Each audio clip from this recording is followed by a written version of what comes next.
Hello. एक बार फिर से आपके अपने यूट्यूब चैनल पे आप सभी का हार्दिक स्वागत है। मैं रघुराव आप सभी का हार्दिक स्वागत करता हूँ। गवर्नर जनरल और वायसराय की जो अपनी सीरीज चलाई गई थी उसी क्रम में आगे बढ़ते हैं। 2 वीडियो पहले आ चुकी हैं, प्लेलिस्ट में आप चेक करना, देखना उनको, उसके बाद में इसको देखना।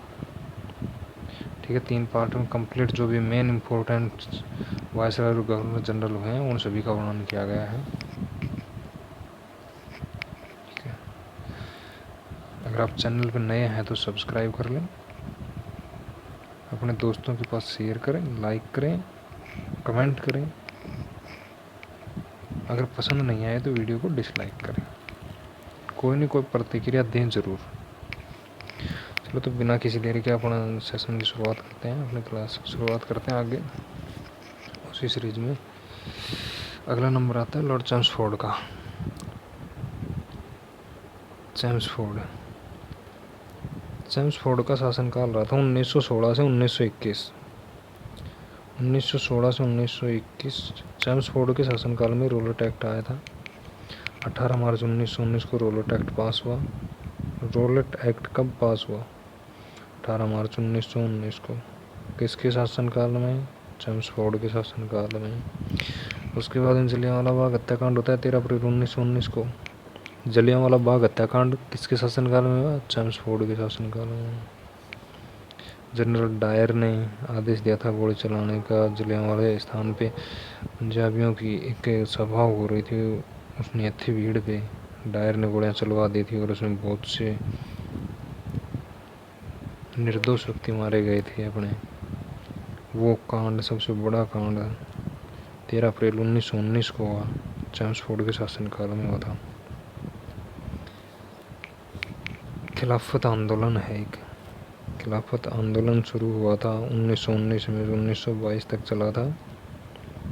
महात्मा गांधी ने चलाया था खिलाफत आंदोलन। खिलाफत आंदोलन की शुरुआत कब हुई थी? 1919 में हुई थी और चैम्सफोर्ड के शासनकाल में हुई थी। अगला आता है असहयोग आंदोलन। असहयोग आंदोलन 1 अगस्त 1920 को शुरू हुआ। कब शुरू हुआ? असहयोग आंदोलन 1 अगस्त 1920 को शुरू होता है और अगला वायसराय रीडिंग आता है 1921 से 26 उसका शासनकाल है। इसके समय में असहयोग आंदोलन समाप्त हो जाता है। 12 फरवरी 1922 को महात्मा गांधी असहयोग आंदोलन की समाप्ति की घोषणा कर देते हैं चोरा चोरी कांड के कारण। चोरा चोरी जगह पे पुलिस वालों को जला दिया जाता है भीड़ द्वारा, पब्लिक द्वारा। उसके विरोध में महात्मा गांधी जी असहयोग आंदोलन को समाप्त कर देते हैं, क्योंकि ये आंदोलन हिंसक रूप ले चुका था फिर। तो असहयोग आंदोलन की शुरुआत अगर होती है तो चैम्सफोर्ड के शासनकाल में हुई है 1 अगस्त 1920 को। और अगर असहयोग आंदोलन की समाप्ति की बात आती है तो 12 फरवरी 1922 को समाप्ति हुई है असहयोग आंदोलन की चोरा चोरी कांड के कारण हुई है और रीडिंग के शासनकाल में हुई है। प्रिंस ऑफ वेल्स का भारत आगमन होता है। वेल्स का प्रिंस राजा राजकुमार भारत आता है 1921 में रीडिंग के शासनकाल में। अगला नंबर आता है इरविन का। इरविन का टाइम कितना रहा है? इरविन किस टाइम वायसराय रहा? 1926 से 1931 तक वायसराय रहा इरविन। इरविन के ही टाइम में साइमन कमीशन भारत आया। साइमन कमीशन भारत आता है 1928 में इरविन के शासनकाल में। इसी समय महात्मा गांधी दांडी मार्च शुरू करते हैं। दांडी मार्च शुरू होता है 12 मार्च 1930 को। 12 मार्च 1930 को साबरमती आश्रम अहमदाबाद से शुरू होता है। 24 दिन चलता है। 240 मील की दूरी तय की जाती है। 78 सत्याग्रहियों के साथ जाकर दांडी तट पे जाकर वो नमक बनाते हैं महात्मा गांधी जी। ये इसका पूरा सिनेरियो है। तो दांडी मार्च की शुरुआत कब होती है? 12 मार्च 1930 को। दांडी मार्च किसके काल में हुआ था? किस वायसराय शासनकाल में हुआ? इरविन के शासनकाल में हुआ था। सविनय अवज्ञा आंदोलन होता है एक 1930 में। आगे चल के गांधी इरविन समझौता होगा जिसमें इस सविनय अवज्ञा आंदोलन को समाप्त कराने की शर्त रखी जाती है।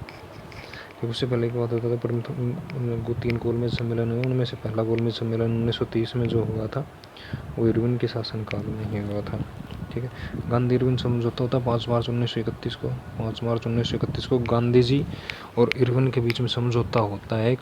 इस समझौते के तहत जो महात्मा गांधी ने सविनय अवज्ञा आंदोलन 1930 में शुरू किया था उसको समाप्त करने की शर्त रखी जाती है इरविन के द्वारा। ठीक है, तो एक तो सबसे बड़ी बात क्या कि इरविन के गांधी इरविन समझौते में सविनय अवज्ञा आंदोलन को समाप्त करने की शर्त रखी गई। दूसरी शर्त इसमें यह थी कि महात्मा गांधी को सेकंड गोलमेज सम्मेलन में कांग्रेस के प्रतिनिधि के रूप में भाग लेना था, और वो लिया। गांधी जी ने एकमात्र गोलमेज सम्मेलन में, द्वितीय गोलमेज सम्मेलन में भाग लिया। तीनों गोलमेज सम्मेलन में भाग लेने वाला भारतीय BR अम्बेडकर, भीमराव अम्बेडकर जी हैं। गांधी जी ने कौन से गोलमेज सम्मेलन में भाग लिया? द्वितीय में, सेकंड में। गांधी इरविन समझौते के तहत सविनय अवज्ञा आंदोलन समाप्त करना था सविनय अवज्ञा आंदोलन समाप्त करना था और द्वितीय गोलमेज सम्मेलन में गांधी जी को हिस्सा लेना था। उसके बाद में अगली बात करते हैं विलिंगटन। विलिंगटन वायसराय बन के आता है, वायरस नहीं वायसराय। 1931 से 36 का टाइम होता है, इसका शासनकाल है 1931 से 36। द्वितीय गोलमेज सम्मेलन वेलिंगटन के शासनकाल में होता है। द्वितीय भी और तृतीय भी दोनों गोलमेज सम्मेलन वेलिंगटन के शासनकाल में होते हैं, जिसमें महात्मा गांधी हिस्सा लेता है। पीछे आपको बताया था कि गांधी इरविन समझौता होता है 5 मार्च 1931 को। उसके तहत महात्मा गांधी को द्वितीय गोलमेज सम्मेलन में भाग लेना था कांग्रेस के प्रतिनिधि के रूप में, और महात्मा गांधी ने उसमें हिस्सा लिया कांग्रेस प्रतिनिधि के रूप में द्वितीय गोलमेज सम्मेलन में, और सविनय अवज्ञा आंदोलन भी अपना समाप्त कर दिया था गांधी इरविन समझौते के तहत। वेलिंगटन के शासनकाल में पुन्ना पैक्ट होता है, पुन्ना समझौता होता है महात्मा गांधी और भीमराव अम्बेडकर के बीच में, जिसकी मध्यस्थता मदन मोहन मालवीय जी करते हैं। ठीक है, पुन्ना पैक्ट कब होता है? गांधी इरविन गांधी अम्बेडकर समझौता कब होता है? 24 सितंबर 1932 को। 24 सितंबर 1932 को होता है पुन्ना पैक्ट। पुन्ना में हुआ था ये महाराष्ट्र में, इसलिए इसको पुन्ना पैक्ट बोला जाता है, पुन्ना समझौता बोला जाता है। महात्मा गांधी और भीमराव अम्बेडकर जी के बीच में हुआ था। मदन मोहन मालवीय जी ने मध्यस्थता की थी, और 24 सितंबर 1932 को के दिन ये हुआ था। इसमें जो दलितों के लिए पृथक निर्वाचक मंडल बनाए गए थे उसका विरोध किया गया था। अगला था लिनिथगो का नंबर। 1936 में वायसराय बनता है, 1944 तक वायसराय रहता है। लिनिथगो भारत का वायसराय कब तक रहता है? 1936 में बन के 1944 तक भारत का वायसराय रहता है। ठीक है, पहली बार पृथक पाकिस्तान की मांग 1940 में उठी थी। लिनिथगो शासक था। 1940 के मुस्लिम लीग के लाहौर अधिवेशन में 1940 का समय था, मुस्लिम लीग का लाहौर अधिवेशन था, उसमें पृथक पाकिस्तान की मांग की गई थी। ठीक है, अगस्त प्रस्ताव पारित होते हैं। 8 अगस्त 1942 को एक प्रस्ताव पारित करता है लिनिथगो, जिसमें भारतीयों द्वारा संविधान सभा की मांग को स्वीकार कर लिया जाता है। लिनिथगो के द्वारा भारतीय 1922 से संविधान सभा की मांग करते आ रहे थे। एम एन राय के द्वारा सबसे पहले की गई थी, मानवेंद्र नाथ राय के द्वारा भारत के लिए सबसे पहले संविधान सभा की मांग की गई थी 1922 में।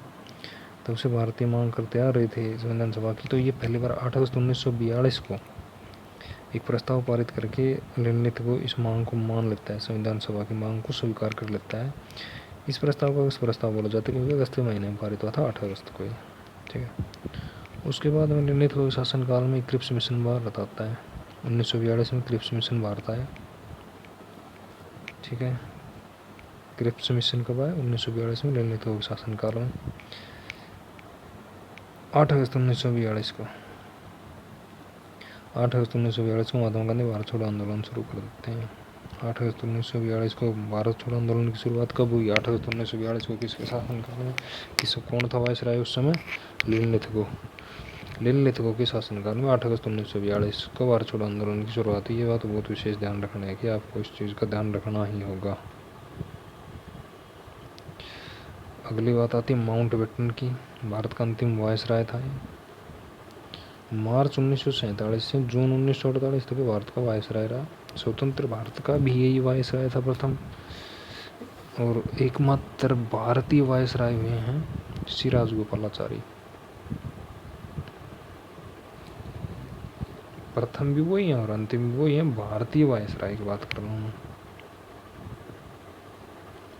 ठीक है, तो माउंटबेटन भारत के अंतिम वायसराय थे। मार्च 1947 से जून 1948 तक इसका शासनकाल रहा है। भारत स्वतंत्रता अधिनियम माउंटबेटन ने पारित किया था 18 जुलाई 1947 को। 18 जुलाई 1947 को माउंटबेटन ने भारत स्वतंत्रता अधिनियम पारित किया था। ठीक है, और फिर लास्ट में आके 15 अगस्त को भारत को स्वतंत्र कर दिया जाता है और दो राष्ट्र बना दिए जाते हैं, भारत और पाकिस्तान। भारत का विभाजन करके दो राष्ट्र बना दिए, भारत और पाकिस्तान, माउंटबेटन में। ठीक है, उसके बाद में आगे क्या होता है, बस इतना ही है, यहीं तक है। उसके बाद में अपना भारत स्वतंत्र हो जाता है और जून 1948 में इसका कार्यकाल समाप्त हो जाता है। फिर प्रथम और अंतिम भारतीय श्री राजगोपालाचारी जी वायसराय बनते हैं। वायसराय पद ही उसके बाद में समाप्त कर देते, फिर अपने आगे की कहानी शुरू होती है। उस बात की चर्चा अगले वीडियो में करेंगे। तो तब तक के लिए वीडियो को देखें, समझें आराम से टाइम निकाल के। अगर चैनल पे नए हैं तो सब्सक्राइब कर लें, वीडियो पसंद आए तो लाइक करें, नहीं आए तो डिसलाइक करें, सही है तो कमेंट करें, गलत है तो क्या गलत है कमेंट करें, लेकिन कुछ भी करें प्लीज़ सपोर्ट करें। वीडियो देखने के लिए, यहाँ तक पहुँचने के लिए धन्यवाद आप सभी का।